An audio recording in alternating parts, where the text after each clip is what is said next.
Submerged Scoundrels has now been in development for over a month, and that means we have a lot of progress that we've done so far, and I have a lot of updates to share with you this week. So let's get into it. Last week, I completed the submarine, pretty much the movement system, the interior, the fueling, the oxygen system. I added a bunch to the submarine, and the submarine was basically at a concept where I really liked and was able to continue moving forward with it. So then this week, I added a lot of new features to build on top of that and to make the game actually feel like a game and to give the players some things to actually do. And that started off with I first added PvP missions to the game. So I haven't implemented the mission system yet, but what this allows the player to do is whenever another sub is destroyed, they can pick up a logbook from that sub and return it to the Scoundrels Association representative. And this will give them both experience and gold based on how valuable that book is. Now, this also allows the player to possibly do scavenging, where they go out and try and find submarines that may have gone down too deep. And if they can go down to those depths where that logbook is at, then they are going to be able to collect those logbooks and return home and sell them as well. But this is a really cool thing to kind of incentivize PvP, meaning if you kill another submarine, you're going to get rewarded for it no matter what they have on board, no matter who it is. There's going to be something that you can sell and get better with. Then I moved on to a system that was requested by a lot of users, and this is the pressure system. So pressure now affects both the player and the submarine. If the player dives too deep, they're going to instantly start taking damage at a certain level. The submarine is a little bit more complex in its pressure system. Basically, the submarine has a maximum crush depth, which if it goes down below that, it's going to instantly explode no matter what. However, there's also a danger level, and once the submarine passes that danger level, there's no point during it where it's safe. It always is going to have a random chance of combusting, or in this case, imploding and being destroyed.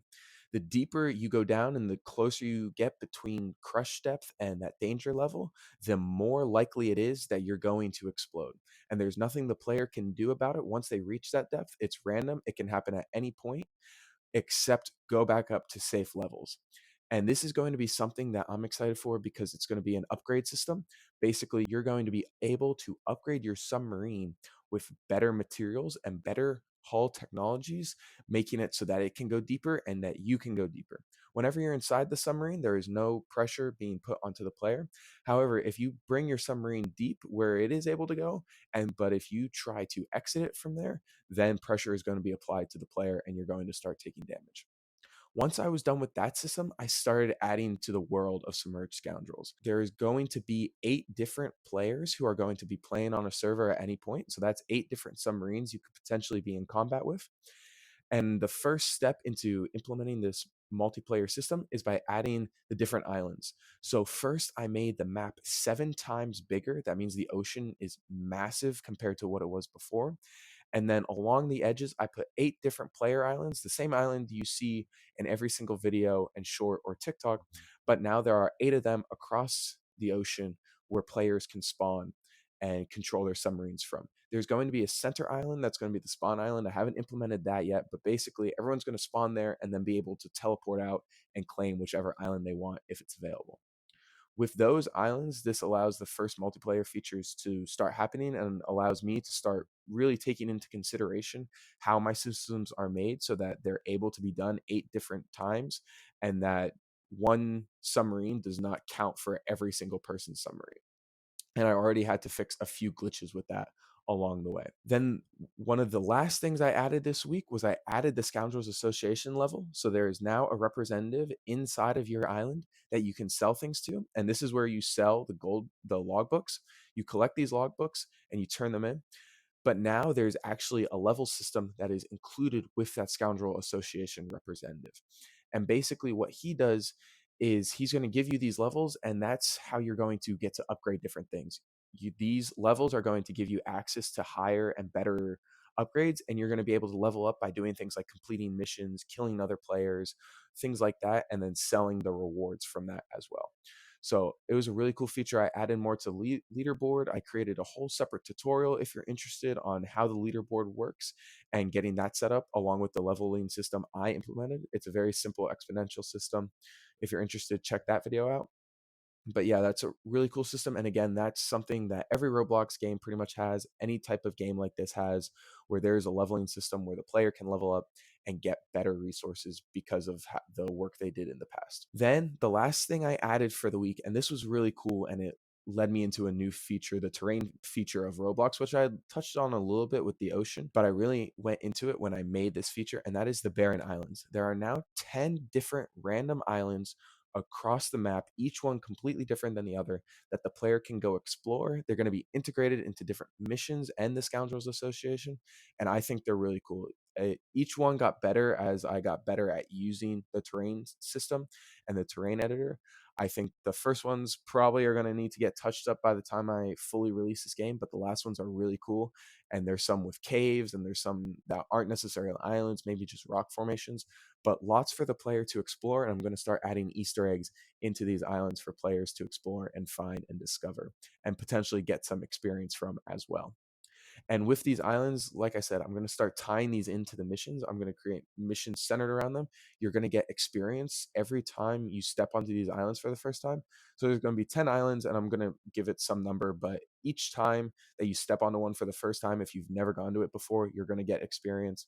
And I think that's just a cool system that'll incentivize the players to go out and try and find these islands. And then I'm also going to start adding maybe potentially naval bases or pirate bases on top of these islands to give the players a little bit more to interact with. So I'm really excited for the progress we made this week. We made a lot of progress this week getting this game into a playable state where people actually have things to do once they join the game, and it's not just a submarine simulator going around diving in the ocean. And with that, I'm looking ahead towards next week and what we're going to do from here.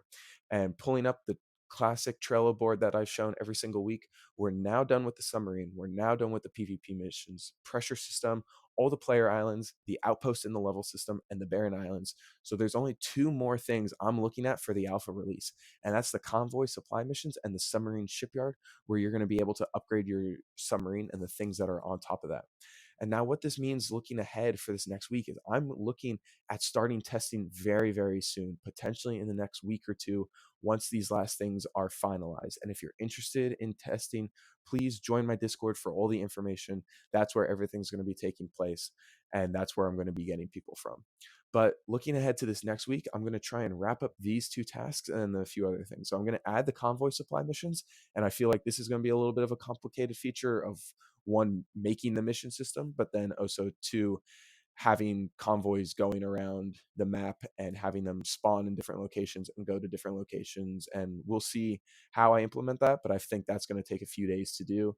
The submarine shipyard should be one of my 1 day features where I just make it and start tracking that progress pretty quickly. But then the rest of the week is I'm going to be focused on polishing the game. So I really want to redo the user interface for the submarine. I think it's good for what it is now, but once players start playing it, I want them to have an actual user interface. And then along with that, I also want to redo the ship's movement. I'm going to try and go back to a physics-based system instead of the kind of goofy, glitchy system I have right now, where it's just based on like linear equations, not actual physics. So that's what I'm going to look at this next week, is finishing up these two features, getting it ready for testing, and polishing up the features I already have, making sure there's no glitches on my end that I know about, and then putting it into the hands of testers so that they can start figuring stuff out as we go into the next two stages and move closer to release. I'm looking at releasing this game sometime mid-July, and I think we're on track to do that. So if you're interested, click that subscribe button, follow along for more of these devlogs, for more of these updates, join the Discord down below so that you can stay up to date every day with what I'm doing. I'm posting daily updates on that Discord channel. And yeah, just follow along, support the channel in any way, and thank you all for watching. See you next time. Bye.